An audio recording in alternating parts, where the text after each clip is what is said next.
Namaku Rani. Umurku 29 tahun.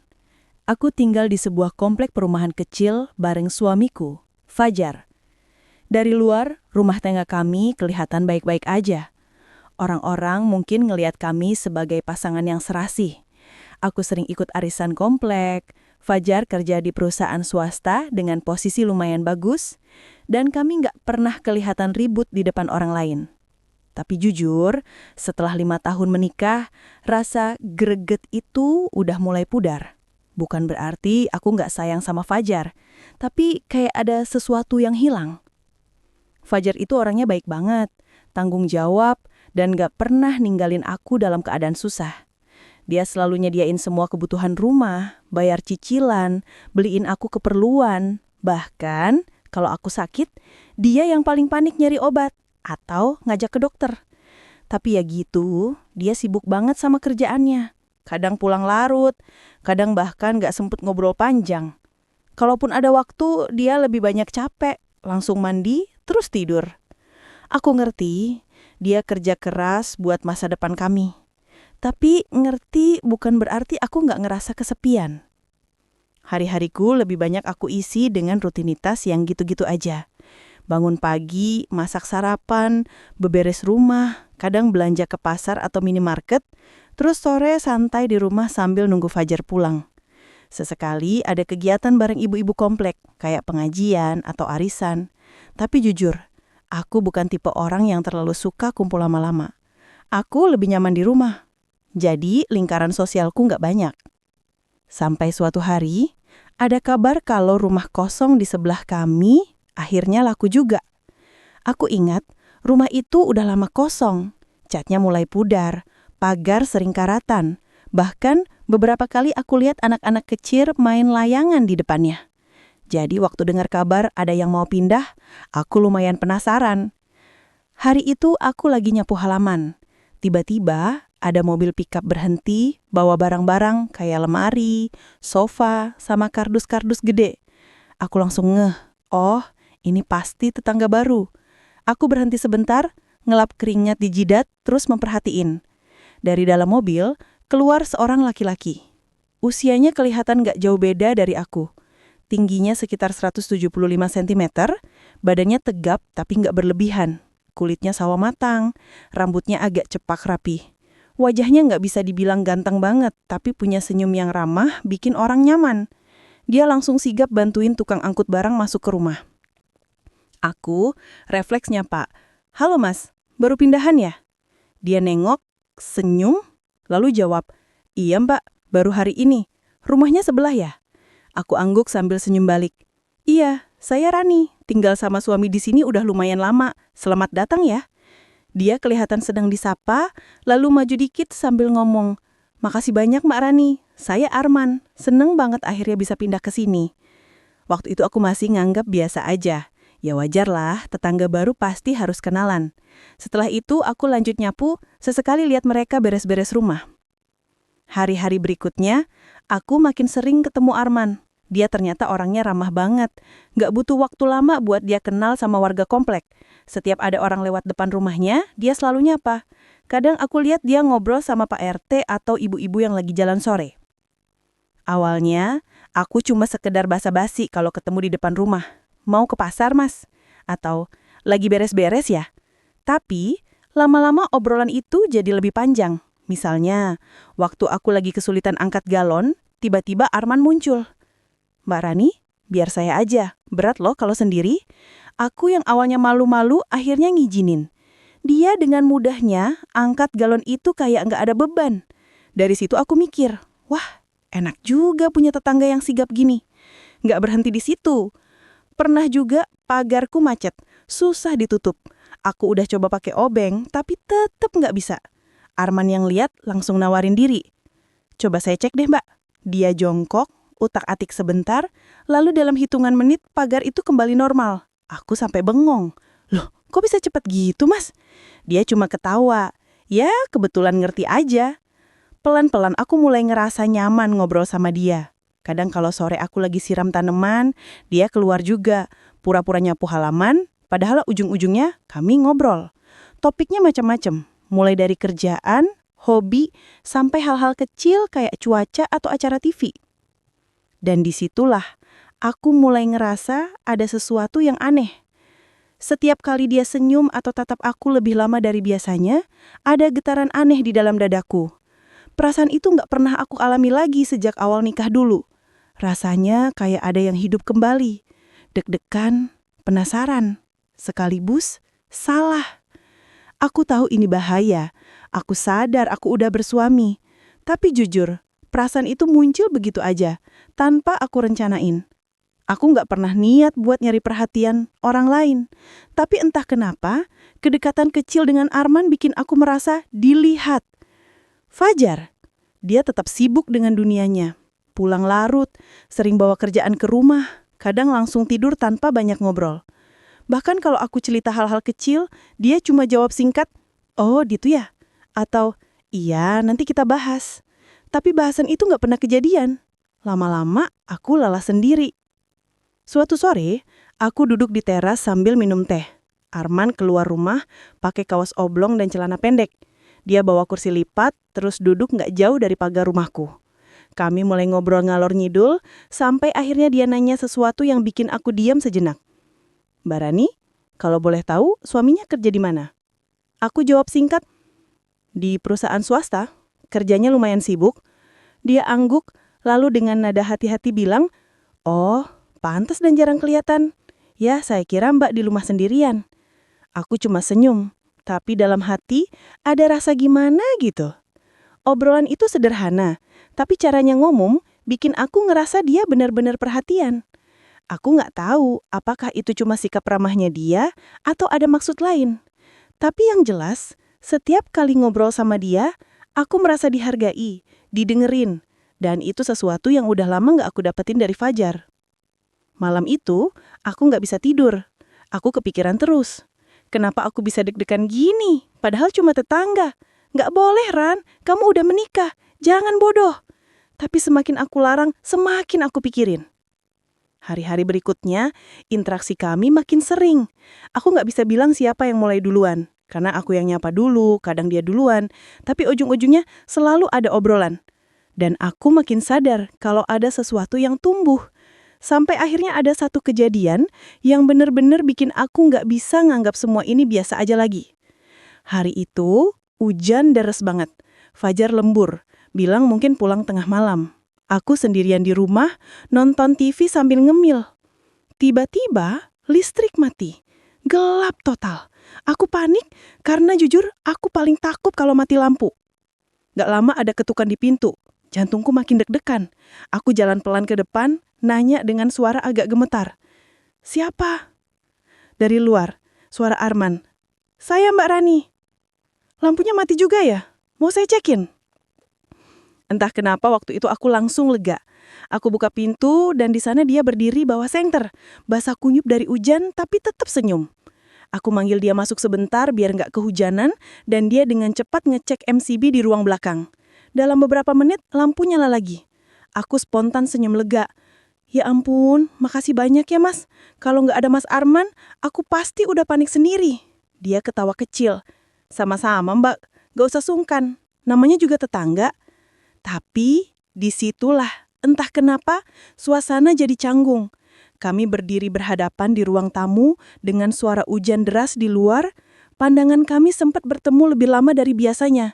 Dan aku merasakan sesuatu yang gak bisa aku jelaskan dengan kata-kata. Itulah awalnya. Awal yang gak pernah aku rencanakan. Aku masih inget jelas momen pertama kali aku bener-bener ngerasa salah. Hari itu hujan deras, Fajar telat pulang, dan listrik di rumah mati. Aku panik, apalagi kulkas udah penuh bahan makanan yang baru aku belanja. Suara hujan di luar makin deras, lampu-lampu tetangga juga ikutan padam. Rasanya kayak sendirian banget di dunia. Tiba-tiba ada ketukan di pintu. Aku sempat terlonjak. Jantungku berdetak kencang karena takut. Aku tanya pelan, "Siapa?" Dari luar terdengar suara yang aku kenal. "Saya Mbak Rani, lampunya mati juga ya? Mau saya bantuin cek MCB?" Aku lega seketika nggak bisa dijelasin. Aku buru-buru buka pintu, dan di sana Arman berdiri basah kuyup, rambutnya nempel ke dahi sambil bawa senter HP. Senyumnya tetap ramah meski hujan masih deras di belakangnya. Aku refleks bilang, "Masuk dulu deh daripada kehujanan." Dia menurut, lalu langsung jalan ke ruang belakang tempat MCB. Aku ikut di belakangnya sambil nerangin posisi, karena aku sendiri jarang nyentuh itu. Ruangan belakang gelap banget, cuma cahaya kecil dari senter AP yang jadi penerangan. Arman jongkok, mulai utak-atik, sementara aku berdiri nggak jauh dari situ. Dan disitulah kejadian kecil itu terjadi. Waktu dia geser posisi, tangannya tanpa sengaja nyentuh tanganku. Bukan sengaja, cuma sekilas. Tapi entah kenapa sentuhan itu kayak bikin aliran listrik aneh di tubuhku. Jantungku berdegup kencang gak karuan, dan aku sempat refleks narik tanganku cepet-cepet. Tapi perasaan itu kebawa sampai selesai. Beberapa menit kemudian, lampu rumah nyala lagi. Aku lega, tapi di saat yang sama, pikiranku jadi kacau. Aku ngucapin terima kasih berulang-ulang. Dia cuma jawab singkat, "Sama-sama, Mbak. Gak usah sungkan, namanya juga tetangga." Setelah itu dia pamit pulang, ninggalin aku yang masih bingung dengan perasaanku sendiri. Malam itu harusnya selesai begitu aja, tapi nyatanya enggak. Sejak saat itu aku gak bisa berhenti mikirin kejadian kecil tadi. Sentuhan singkat itu terus terulang di kepalaku kayak film yang diputer ulang. Aku tahu itu salah. Aku tahu aku istri orang. Tapi aku nggak bisa bohong kalau ada sesuatu yang berubah dalam diriku sejak malam itu. Hari-hari berikutnya, semuanya pelan-pelan bergeser. Awalnya cuma tegur sapa di depan rumah, lalu obrolan kecil, sampai akhirnya pesan singkat mulai muncul. Aku lupa siapa yang mulai duluan. Kalau nggak salah, dia kirim chat dulu. Isinya sederhana banget. "Mbak, listriknya masih aman, Kak?" Aku baca sambil senyum kecil. Dari situ obrolan kami berlanjut. Awalnya masih basa-basi, soal cuaca, tanaman, atau sekedar nanyain kabar. Tapi lama-lama topiknya jadi lebih pribadi. Dia pernah nanya, "Mbak nggak bosen di rumah sendirian terus? Suaminya sibuk ya?" Aku sempat ragu mau jawab. Tapi akhirnya aku ketik, "Iya sih, kadang bosen sih. Tapi ya mau gimana lagi?" Dari situ, obrolan makin panjang, makin intens. Dan aku mulai ngerasa nyaman curhat ke dia. Sesuatu yang udah lama nggak aku lakuin ke Fajar. Aku ngerasa kayak ada ruang kosong dalam hidupku yang tiba-tiba terisi lagi. Arman bisa bikin aku ketawa lewat chat, bisa bikin aku merasa diperhatiin. Bahkan sekedar nanyain, "Udah makan belum?" aja bikin aku angat. Sesuatu yang sederhana tapi ngena banget. Sampai akhirnya, satu malam, obrolan kami agak berbeda. Dia ngetik, "Kadang saya mikir kenapa kita baru ketemu sekarang ya, Mbak?" Aku diam lama sebelum balas. Kata-kata itu bikin aku bingung, sekaligus deg-degan. Aku coba balas aman. Ya mungkin udah jalannya. Tapi di hati kecilku, aku tahu maksudnya nggak sesederhana itu. Hari-hari setelahnya, hubungan kami makin nggak bisa dibilang sekedar tetangga. Ada sesuatu yang tumbuh, makin nyata. Sampai akhirnya, aku nekat. Aku yang ngajak duluan, atau mungkin sebenarnya aku cuma nyambut sinyal yang dia kasih. Kami janjian ketemu diam-diam. Malam itu Fajar bilang bakal ada lembur lagi. Aku langsung punya alasan buat keluar. Dengan jantung berdegat kencang, aku keluar rumah pura-pura mau ke minimarket. Tapi tujuan aslinya bukan itu.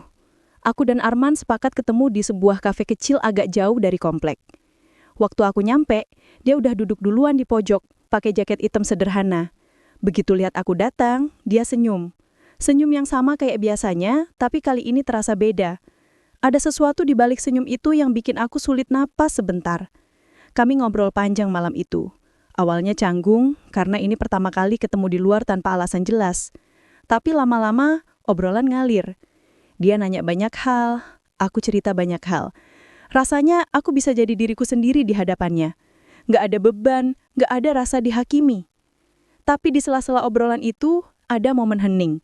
Pandangan kami ketemu cukup lama, dan aku tahu batas yang selama ini aku pegang udah mulai kabur. Hubungan itu berlangsung diam-diam. Dan jujur, rasanya kayak aku punya kehidupan ganda. Di depan suami, aku tetap istri yang manis, yang masakin makan malam, yang nyiapin bajunya kerja, yang pura-pura tersenyum meski hatiku kosong. Tapi di belakang, aku main api sama tetangga sendiri. Deg-degan jelas, tapi anehnya justru itu yang bikin aku nagih. Rasa bersalah dan rasa senang itu bercampur jadi satu. Aku tahu ini salah, tapi aku nggak bisa berhenti. Setiap kali Fajar berangkat pagi dengan buru-buru, aku merasa lega, karena itu artinya ada ruang buatku dan Arman sekadar ngobrol atau chat tanpa takut ketahuan. Kalau ada kesempatan, kami cari alasan untuk ketemu sebentar. Entah pura-pura bareng belanja di minimarket, entah pura-pura nyiram tanaman barengan. Kadang cuma sekilas tatapan mata di pagar rumah masing-masing aja udah cukup bikin jantungku berdebar. Rasanya kayak ada dua dunia yang berlawanan. Satu dunia berisi kewajiban dan rutinitas. Istri yang setia, rumah yang rapi, senyum yang dipaksakan. Dunia lain berisi rahasia yang manis sekaligus berbahaya. Pesan singkat tengah malam, panggilan singkat dengan suara pelan, dan pertemuan diam-diam yang bikin darahku berdesir. Sampai suatu malam, setelah kami selesai ketemu diam-diam di sebuah kafe kecil, Arman tiba-tiba nyeletuk sesuatu yang bikin aku kaget. Kami duduk di mobilnya yang terparkir agak jauh dari komplek. Lampu jalan redup, hanya suara hujan tipis di kaca depan yang menemani. Dia diam sebentar, lalu dengan nada santai, tapi matanya serius. Dia bilang, "Wis, aku penasaran deh. Suamimu orang mana sih? Aku ngerasa pernah lihat mukanya." Pertanyaan itu terdengar biasa, tapi anehnya bikin aku kaku sejenak. Aku mencoba jawab sekenanya, berusaha tetap tenang. "Oh, Fajar asalnya dari Jogja. Kamu kenal?" Arman gak langsung jawab. Dia terdiam sesaat, matanya menerawang ke arah luar jendela mobil. Lalu dia senyum tipis, senyum yang anehnya gak biasa aku lihat dari dia. Gak tahu ya, tapi ada yang familiar aja, kayak pernah ketemu entah di mana. Aku tertawa kecil berusaha mencairkan suasana. Mungkin mirip sama orang yang kamu kenal kali. Dalam hatiku aku gak mikir panjang. Kupikir itu cuma kebetulan aja. Toh dunia ini sempit, wajar kalau wajah orang terasa familiar. Aku gak mau kepikiran jauh. Tapi ternyata kalimat sederhana itu jadi awal dari semua rahasia yang perlahan kebongkar. Hari-hari setelahnya, Arman mulai sering lempar pertanyaan-pertanyaan kecil soal Fajar. Awalnya aku anggap itu bentuk basa-basi atau sekadar pengen tahu tentang tetangganya. Kerjanya apa sih Mbak kalau boleh tahu? Atau dia orang Jogjanya mana? Atau keluarganya masih di sana semua? Aku jawab seadanya, kadang asal, karena aku nggak mau dia terlalu banyak tahu soal kehidupan rumah tanggaku. Aku pikir lebih aman kalau detail tentang Fajar tetap jadi batas. Tapi anehnya, tiap kali aku jawab, Arman selalu kelihatan kayak lagi nyambungin potongan puzzle di kepalanya. Ada raut penasaran di wajahnya yang gak pernah hilang. Sampai suatu sore, kami tanpa sengaja ngobrol agak lama di pagar rumah. Fajar lagi dinas luar kota, jadi aku lebih leluasa. Arman cerita soal keluarganya di kampung, tentang sepupunya, tentang pertemuan keluarga yang dulu sering dia datangi. Lalu tiba-tiba, di tengah obrolan yang santai itu, dia nyeletuk lagi. "Ran, nama lengkap suamimu siapa sih?" Aku agak terkejut. Kenapa dia tiba-tiba nanya gitu? Aku mencoba tertawa kecil buat nutupin kegugupanku. Ngapain nanya nama lengkap segala? Emangnya mau bikin KTP dia? Tapi Arman tetap serius. Matanya menatapku seolah nggak mau melepas pertanyaan itu. Aku akhirnya jawab singkat. "Fajar Pratama." Wajah Arman berubah. Dia sempat diam, lalu menarik napas panjang. Senyum tipisnya muncul lagi, tapi kali ini berbeda. Kayak ada sesuatu yang dia sembunyikan. Dia cuma bilang, "Oh, Fajar Pratama." Ya, nggak tahu kenapa, nama itu kedengaran familiar. Aku mencoba mengabaikan. Aku anggap itu cuma perasaan dia aja. Tapi jujur, malam itu aku nggak bisa tidur. Aku kepikiran terus ekspresinya. Seolah dia tahu sesuatu yang aku nggak tahu. Beberapa hari kemudian, rahasia itu mulai terbuka sedikit demi sedikit.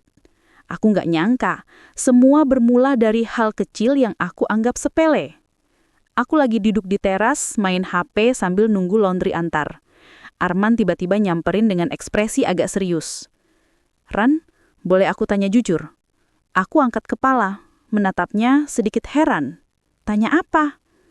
Dia duduk di kursi sebelahku, menunduk sebentar, lalu berkata pelan. "Aku kayaknya pernah ketemu suamimu, tapi aku nggak yakin. Aku pengen tahu lebih banyak, biar nggak salah kira." Jantungku berdebar lebih kencang dari biasanya. "Ketemu di mana maksudmu?" tanyaku hati-hati. Arman menatapku lama, lalu menjawab. "Dulu, waktu ada acara keluarga besar di Jogja. Aku sempat ikut, karena aku masih ada hubungan juga sama keluarga di sana. Dan aku ngerasa pernah lihat dia di situ." Aku terdiam. Kata-kata acara keluarga besar langsung bikin bulu kuduku merinding. Meski ini bukan soal mistis, aku tiba-tiba punya firasat buruk. Jangan-jangan ada sesuatu yang jauh lebih rumit daripada sekedar perselingkuhan. Aku mencoba tetap tenang, menutup dengan tawa kecil yang terdengar dipaksakan. "Kamu salah kali. Jogja itu luas, banyak orang mirip." Tapi dalam hatiku aku mulai gelisah. Karena sejak saat itu, aku sadar pagar yang selama ini aku anggap batas aman ternyata menyimpan rahasia yang jauh lebih besar. Dan aku nggak pernah siap kalau suatu hari rahasia itu kebongkar. Beberapa minggu setelah obrolan aneh itu, Fajar tiba-tiba ngajak aku ke acara keluarga besarnya di Jogja. Sebenarnya aku agak males. Aku udah kebayang bakal ketemu banyak orang asing, basa-basi, dan senyum-senyum sopan yang rasanya capek banget. Tapi Fajar maksa. Katanya udah lama banget dia nggak kumpul bareng sepupu-sepupunya. Katanya juga ini momen penting buat ngikat lagi tali keluarga yang sempat renggang. Aku nggak punya alasan kuat untuk nolak. Ya, aku istrinya. Wajar dong kalau dia pengen aku ikut. Apalagi statusku harusnya jadi bagian dari keluarga besarnya juga. Jadi dengan hati berat, aku nurut. Dalam kepalaku cuma ada satu harapan. Semoga ini cuma kumpul biasa. Semoga cepat selesai. Semoga nggak ada hal yang aneh. Aku bahkan nggak sempat kepikiran Arman. Kami berangkat pagi naik mobil. Sepanjang jalan, Fajar cerita soal keluarganya, soal rumah masa kecilnya di Jogja. Aku cuma mengangguk-angguk. Kadang menjawab pendek, pura-pura antusias. Padahal di dalam hatiku ada rasa aneh yang nggak bisa aku jelasin. Semacam firasat, tapi aku mengabaikannya. Aku cuma pengen acara ini cepat selesai. Dan aku bisa balik ke Jakarta dengan lega.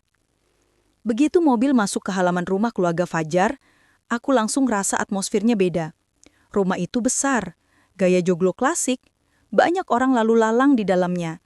Anak-anak kecil berlarian, orang dewasa ngobrol sambil ketawa keras. Ada yang di teras, ada yang di dapur.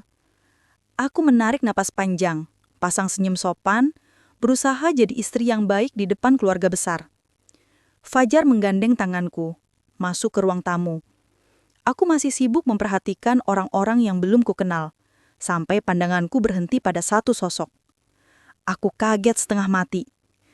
Di ruang tamu, berdiri Arman, dengan senyum kaku. Dunia rasanya berhenti sejenak. Suara orang-orang yang tadinya ramai seperti menghilang dari telingaku. Aku cuma bisa menatap dia, sementara darahku terasa turun ke kaki. Wajahnya sama pucatnya kayak aku. Kami berdua saling pandang kayak dua orang yang ketahuan habis ngelakuin sesuatu yang salah. Aku langsung pucat. Dia juga kelihatan kaget banget ngelihat aku jalan masuk gandengan tangan sama Fajar. "Wis, kenalin, ini sepupu jauhku. Kok kalian udah saling kenal?" kata Fajar, santai tanpa curiga sedikit pun. Dia cuma tersenyum lebar, bangga memperkenalkan aku ke keluarga besarnya. Aku dan Arman cuma bisa saling pandang, gak bisa ngomong apa-apa. Aku ngerasa napasku berat, seolah udara di ruangan itu habis. Keringat dingin mulai muncul di telapak tanganku. Aku senyum kaku, mencoba terlihat normal. "Iya, kami pernah ketemu," jawabku pelan. Suara hampir gak terdengar. Arman cuma mengangguk, matanya menunduk, senyum tipis yang aneh banget di wajahnya. "Iya, pernah ketemu," gumamnya. Fajar nggak curiga sama sekali. Dia malah sibuk manggil sepupu-sepupunya yang lain. Ngenalin aku ke sana-sini. Aku ikut aja. Tapi dalam kepalaku kacau balau. Malam itu rasanya aku pengen lenyap dari bumi. Ternyata Arman adalah sepupu jauh suamiku sendiri. Aku nggak pernah nyangka semua akan berakhir begini. Semua rahasia yang selama ini aku jaga mati-matian, ternyata tanpa sengaja ketemu dengan masa lalu Fajar. Semua yang aku pikir bisa aku kontrol, ternyata malah meledak di depan mataku. Sepanjang acara itu aku kayak hidup dalam mimpi buruk.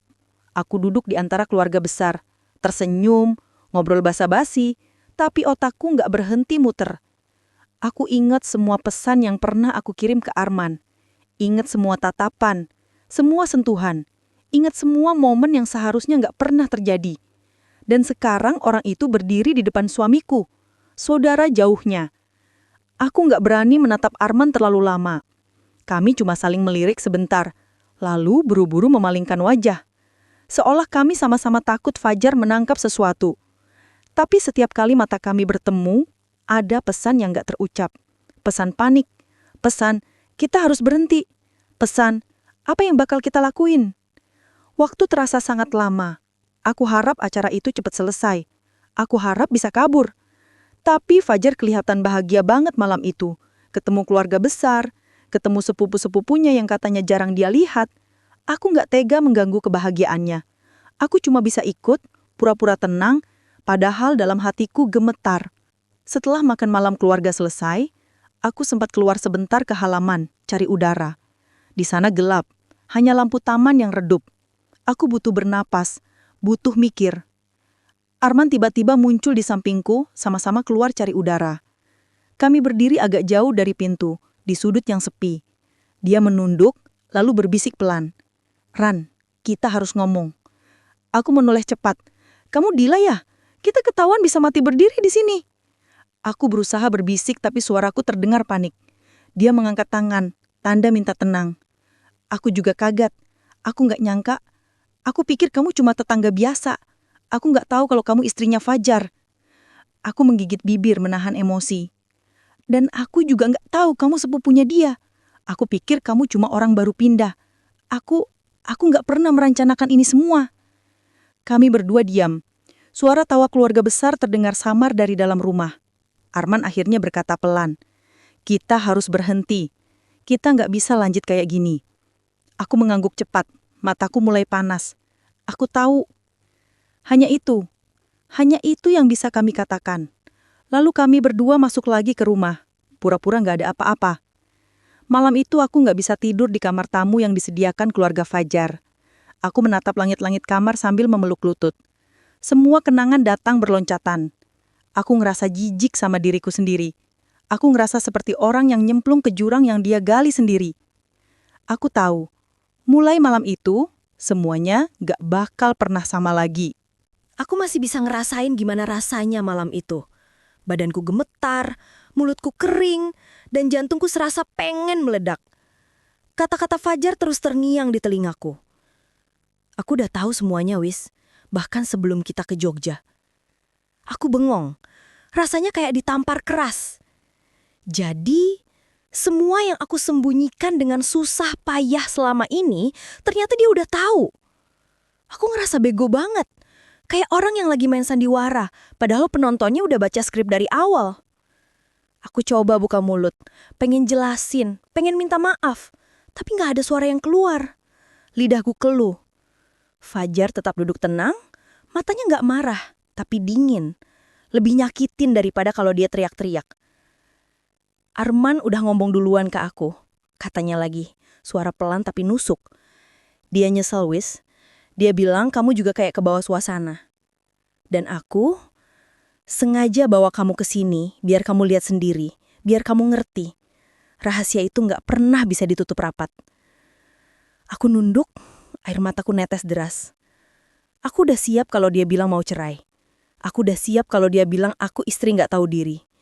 Tapi yang keluar dari mulutnya justru hal yang bikin kepalaku makin muter. Aku juga punya rahasia. Ucapnya lirih tapi jelas. Aku langsung mendongak, mataku basah, kaget setengah mati. Dia menghela nafas panjang, lalu nambahin. Selama ini aku sibuk bukan cuma kerja, Wis. Ada orang lain juga di hidupku. Rasanya perutku ditusuk ribuan jarum. Jadi, bukan cuma aku yang selingkuh. Jadi selama ini aku sibuk ngerasa bersalah, ternyata dia juga main di belakangku. Aku lemes, nggak tahu harus marah, sakit hati, atau lega, karena ternyata aku nggak sendirian dalam dosa ini. Yang bikin aku tambah kacau, Fajar nggak kelihatan nyesel. Dia malah bilang dengan tenang, bedanya, aku nggak akan pernah ninggalin kamu. Karena aku masih sayang. Aku masih mau kita bareng. Walaupun kita sama-sama salah, aku nggak mau rumah tangga kita bubar. Aku cuma bisa nangis. Air mataku nggak berhenti ngalir. Bukan cuma karena aku ketahuan, tapi juga karena kenyataan pahit. Aku bukannya satu-satunya yang main api.